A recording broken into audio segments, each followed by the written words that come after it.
what's going on out there, everybody? This is your boy, comedian Marlon Ballard with the Love to Laugh podcast. I'm sitting here with the very talented Ray Midnight Williams, man. What's going on with you, brother? Good with you, man. Good to see you, man.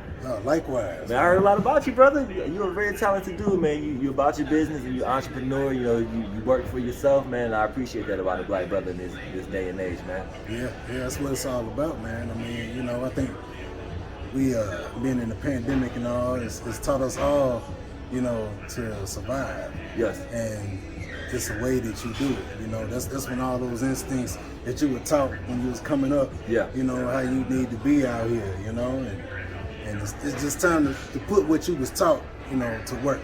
You know. Exactly, man. Like I said, you're multi-talented, man. You've been in movies. You got music under your belt. Yeah. You look like you look like you whooping somebody's ass, man. Well, bodybuilder too, man. I did do some bodybuilding a long time ago. I was fascinated with you know, bodybuilding and everything, and actually He-Man was you like the got me. He-Man. Yeah, that's what got me started. You know, so I had never seen anybody, you know, looking like that. Yeah. And me looking at that, I said, yeah, that's how I want to look. So See, He-Man and I'm Skeletor. Like this all me. That's all I yeah, got. that's a starter kit though. Yeah, you gotta start somewhere. Hey, man. I got all my back teeth though. Hey, man. Nah, man, it's dope, man. So like, shit, we gonna get right into it, man. So what kept you busy during the pandemic? Oh man, well, before the pandemic, I was dancing. I did exotic dancing. Okay. And that's pretty much how I got my start in the entertainment. And I was doing that, and before that, well, after that, I got into acting. And how I got into that, when I was in Atlanta, a roommate of mine who was roommating, he went to the gym, and he said he seen something to where they was looking for some actors to do some stunts. Yeah. So he said, man, you like to fight, you know. And You like to fight. he said, man, this will be up your alley. So I'm like, all right. So I went and checked it out. It was at Blackburn Park. I heard Blackburn. Yeah. Okay. Yeah. And so I showed up, and there was a guy out there in the park, and he had weapons laid all out in the grass and everything. Was it T.I.? Nah. This was a tall Samoan-looking cat. Okay, yeah, it's definitely not T.I. So he came up to me and said, hey, you here for the audition? I said, yeah. So he said, all right. He said, we're going to work on some, you know, fighting reactions, and I want to see how you look on camera. So I was like, all right. So long story short, that was Cooper Andrews that's on The Walking Dead now. Oh, okay, Yeah. okay. Yeah, so him and I became good friends, man, and you know, he taught me a lot as far as stunts was concerned, and I just took it from there, man. I worked with him for about 5 years, and man, I just got in front of the camera because, you know, that was behind the scenes doing the stunts. So I said, well, you know, I think I can get in front of the camera. So that's what I did, and went to Nashville, and I didn't really know that there was a movie scene going on there, but you know, when you have been doing something, it seems like it kind of follows you wherever you go. And I mean, I don't know what that is, but you know, I walked into a boutique store for men, and I was looking for some, you know, some fits, and a guy was reading a script, and I asked him, you know, what was the script? And he said, yeah, man, it's a movie called Pizza Man. He said, Pizza Man? I said, what is that? He said, it's a comedy. And he said, you act? I said, well, I do stunts from Atlanta, and you know, if it's an acting, you know, thing going on here, I'd like to be a part of it. Yeah. You know, so he was like, man, you want to be in this movie? So, you know, in my head, it don't work like that. You don't just go and just be in a movie. It's a process. What's the catch, bro? So he's like, you know, I know the director, and he said, man, if you be in a movie, man, I think, you know, you talk to him, you might get in it. So he don't know nothing about me, you know. I'm just telling him I'm, you know, doing this stuff. So he calls up the director, and he talk, and he said, man, come on down, let me check you out. You know, and I might have something for you. And he's telling me this over the phone, just off of my experience of what I was telling him as far as, you know, me doing stunts. So I get down there, and, you know, the set was okay. They didn't really have no, you know, big time camera equipment or nothing like that. But these cats were starting out, you know, just like how everybody got to start somewhere. Exactly. That's what I was stepping into, them starting somewhere. So I talked with him, man, and he said, hey, man, the part that I was going to do, I'm going to give it to you. So he said, man, here go the script right here. He said, you go over there and, study for a minute, and then we're going to be ready to shoot. I'm like, what the? Can we cuss? How are your nerves at the Yeah, time? yeah. Can we cuss on you? No, you can't. Oh, you all can't. right. Yeah, like, what the fuck? It don't happen like this. It Ain't no don't. paperwork involved. Exactly. I need to get paid or something, At that point, I wouldn't be asking no goddamn question. You're I'm like, right. hey, I'm like, I'll come. So I'm there. Yeah. So pretty much he was paying everybody in pizza and shit like that. So Pizza man. right. So we did the film, man, and I was asking him, what was his plans after he got through doing this. So he said, man, I'm gonna go straight to DVD with it, and I'm gonna do a premiere at the Dollar movie theater. Yeah. So I was like, okay. I said, so what's your promotion? How you gonna navigate this thing? He said, well, I'm gonna put some ads in the paper, and well, not the paper, but the magazine for the entertainment, and put it online, stuff like that. So I was like, okay. I said, well, your own location shots, why don't you get the community involved? Yeah. So whereas they will help you promote this movie. If you make them a part of it, they're gonna go and they're gonna talk about it. Exactly. So he was like, man, I ain't think about this. I was like, yeah, man, you might want to do that. So that's what he did. So that snowballed into his next feature film he did called Still Broke. And it was also a comedy. I need to be in that movie. So I'm broke. I need to be in that movie. If y'all do a part 2, I'm still broke. So he said, man, you want a part in that? So I was like, well, hey, we need to talk some business, how we gonna do this? So he was like, man, just work with me, and I'm gonna take care of you. So Yeah. I was like, cool. So we did the movie, did the same thing, went to the Dollar Movie Theater and put it out there. Had a real good response. Now I was tripping because I'm like, the movies that we was doing, they was low budget, and nobody really had a fan base in the movie. Yeah. All these cats he was using was New rappers. faces. Yeah, but they was rappers, and Yeah. I'm like, but they had a little following. So they were all, was the crowd that was coming out to the movies and everything. Yeah. So I was like, okay, it's just, people are seeing it, and they talking about it. And so he did another film after that, and this is what kind of took off for me. Yeah. He did a film called King of the Ville, and that was a hood classic right there. It was. I remember watching that one. I do. And if y'all go on Tubi TV, it's on there. King of the Ville. Download the app, everything. It's on there. It's still on there from what I believe. Yeah, it is. It ain't going nowhere. That's a hood classic, man. And man, we packed out that movie theater with that, man. I'm talking about people were sitting on the floor in the aisles. I ain't never seen nothing like that.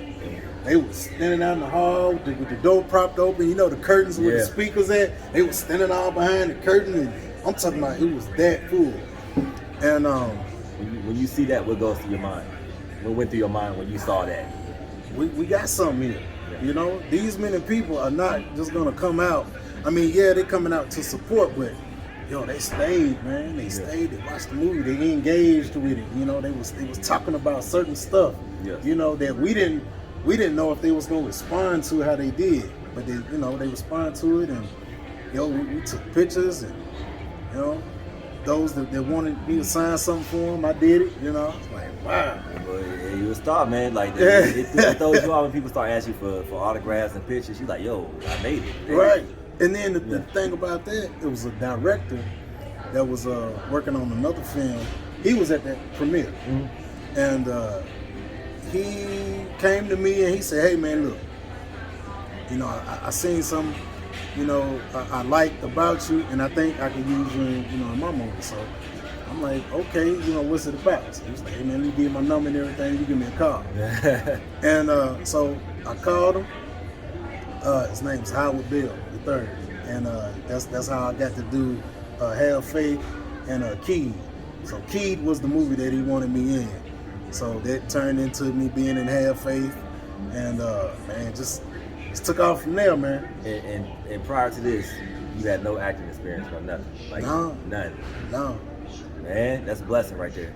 So, man, just got movie roles thrown at him, man, and he took it, and he held his own.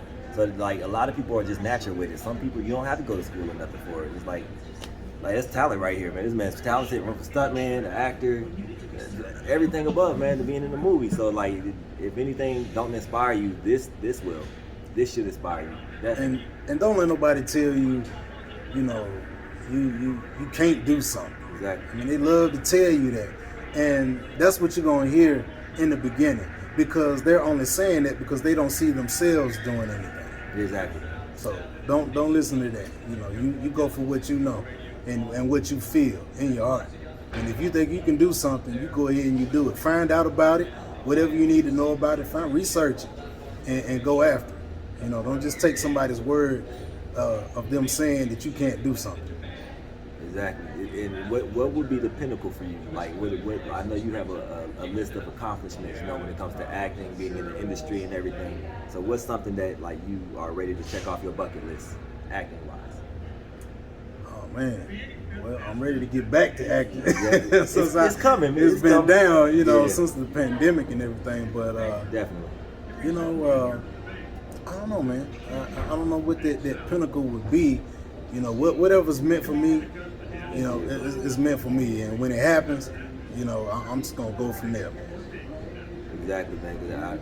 I wanted to get into acting at one point. I read a script before, and I'm like, man, I'm not going to memorize all this. But it's something I want to do. But, like, seeing a brother like you, like, really inspires me to get into that. So, man, I hope so. But hopefully we got a movie together, man. Hey. Broke too. And to answer... Yes. To expound on that with the script. Yes. Remembering a script is like taking a test. Yeah. And I'm you a terrible gotta test study. taker. I'm a terrible test taker. Terrible. Hey. I'm gonna study it, but all through high school, remember when they say you had to bubble all C's to get the right answer on the Scantron? I don't think y'all had Scantrons in school, but we definitely did. But I was that guy. I'm smart before the test, but as soon as I get the test in front of me, I'm like, ugh. We just talked about this yesterday. I don't know. Well, I mean, you know, you got time. You know, when you get preparing for a movie, you got time. How much time do they usually give you? Like a month and a half, 2 months. Okay, that's not okay. But you got to really buckle down. Yeah. And you can't have anything extra going on. You have to really be to yourself. Yeah.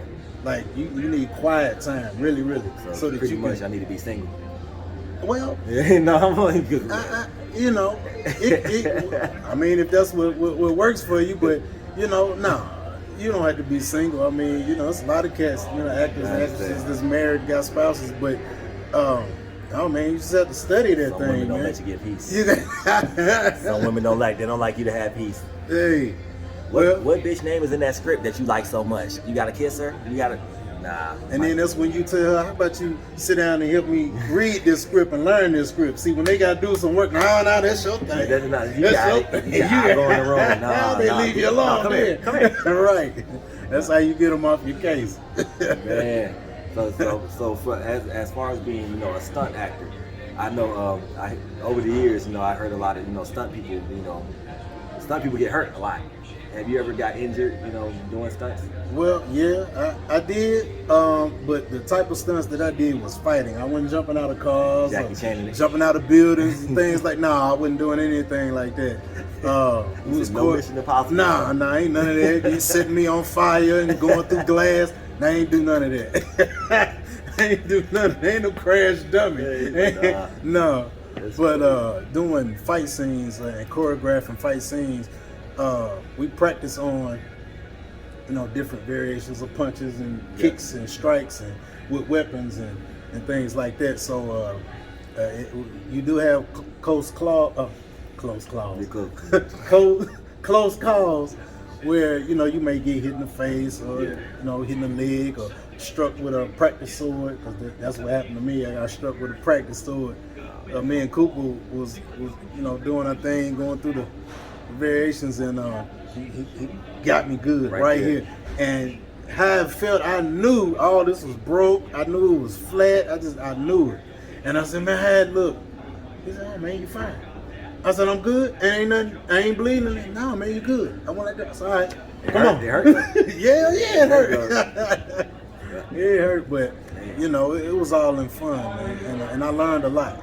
You know, you learn different things, man, and those were one of the things. Like, you know, you see somebody doing stunts and fighting and stuff on camera, but you never know what the steps are. You never know what it takes to do that type of stuff. Absolutely. And, you know, our style was fade and fist, so we didn't ever really hit. We was this far away, you know. So, but the camera angle will make it look like you got punched. You got to throw your head back. Right. So yeah, man, that was my start in that, man. Okay, stunt, man. So outside of acting, I understand that you have so much more going, man. Tell us about a little bit about what you got coming up. Oh man, I started a hair product. I can see he got the man. He got the locks. I got to keep them locks right, man. You know, if you gonna wear them, I know, you know, cats got their different styles, rosters and things like that. But you know, I like to keep mine groomed. You know, but I have a product I'm launching, and it's for your locks. It's for natural hair, afro, beard. You can use it on your beard, and it's good, man. You just. What made you want to get into, you know, hair products? Well, when the pandemic hit, you know, that caused a lot of people to have to go natural. Yeah. You know, because they couldn't get to the hairstylist. You know what I'm saying? So that was one of the things that prompted me to go ahead and do it. But 2 years prior to that, I was trying to get with a hair product and you know, be the brand ambassador to it. And for whatever reason, the timing wasn't right, and they weren't wanting to use me. I think it's because I was a male and I'm strong voice, and they didn't want that. Like so masculinity. Right. Yeah. So, you know, I was like, all right, cool. Maybe that wasn't meant for me, but you know, once I set my mind on something, you know, I'm gonna do it. And I set my mind to go ahead and start my own hair product, and I did it, man. It's called Ray Locks Ultimate Lock Grow. Ray Locks Ultimate Lock Grow. Is there a release date for this? Well, I've been doing pre-orders right now, kind of, you know, just to get a customer base up. But Gotcha. I'm gonna put it in the stores in Atlanta and Atlanta's the hot spot. in Nashville too. Atlanta's the hot spot. Brown Oh, yeah, Brothers yeah. all that, so I'm pretty Most sure it's gonna be there. definitely. You gotta I'm come to the familiar with Brown that. Yeah. Women galore. Of course. Yeah. God damn. Oh, that's dope, man. Like during the pandemic, if you didn't come out the pandemic with you know, a product or something, like you couldn't have been lazy during this pandemic. You had a lot of time to build and grow on yourself. That's right. Work on yourself, everything. So definitely, pandemic should have made you productive. Right. This man stayed productive. He still got the attitude. He in great shape. He didn't stop working out. That the pandemic happened. Like he ready to go to work. He's ready. You stay ready, you don't have to get ready. Exactly, man. So, anything else you got coming up, brother? No, man, I'm just any movie roles that you could talk about that you got coming up? Well, this weekend I'm filming my commercial for my hair product. Dope. So that's the only acting thing, you know, right now. But it is some other stuff that's in the work. I don't want to get ahead of myself and talk about it. You know, I want to be into it, and then I get it popping. This is the new Soul Glow commercial. So not like 1988. You gonna have somebody singing in it? Somebody singing in this one? No, ain't nobody singing it. Locks grow. Just let them shine. Hey, I'm gonna have to let you do that. I ain't gonna hit that high note though. We definitely good, brother. Man came to my comedy show tonight. Man, we had fun. He enjoys comedy. He was over there laughing, even though like I enjoyed that, man. I enjoyed that. You think good stuff, man. You think you can do something like that? You know, get up there and tell jokes? I mean, I've told, you know, I have some punchlines, but until you get up there and get in front of them people, it's a whole different ball game. Anybody can say they can get up there and do it. See, we get heckled. Ain't nobody gonna heckle you. You're right. You big. They like, yeah, let me I get them up off of me in the beginning. Anybody open their mouth, I'm gonna bust your shit. Now let's get to these jokes. You can put out a disclaimer. Right. Hey, y'all say something. I swear to God, I'm gonna kill all y'all. Yeah. Now let me get to these jokes. That's funny. Hey man, I ain't gonna hold you too long, man. I appreciate you for stopping by. Man, I enjoyed it. Man, tell the people how to follow you on social media and everything, bro. Hey man, you can follow me at Ray Midnight Williams. Midnight is MIDNITE. Ray Midnight Williams on Facebook, Instagram. You can follow my hair product, on Instagram too. It's RRAYLOCS. Raylocks. Ray Locks. Also, make sure y'all follow the Love to Laugh podcast. Love to That's Laugh right. podcast. Not the number 2, the letter 2, T-O. Right. And Marlon Comedy, M-A-R-L-A-N Comedy. We are coming back stronger than ever, so make sure you check out Ray McKnight. He got some upcoming products. Check out his hair care products. He coming with the real deal, ladies and gentlemen, so make sure you follow him. Do all of the above. I am Marlon Ballard. This is the Love to Laugh podcast. We out here in Nashville. Check us out. Peace.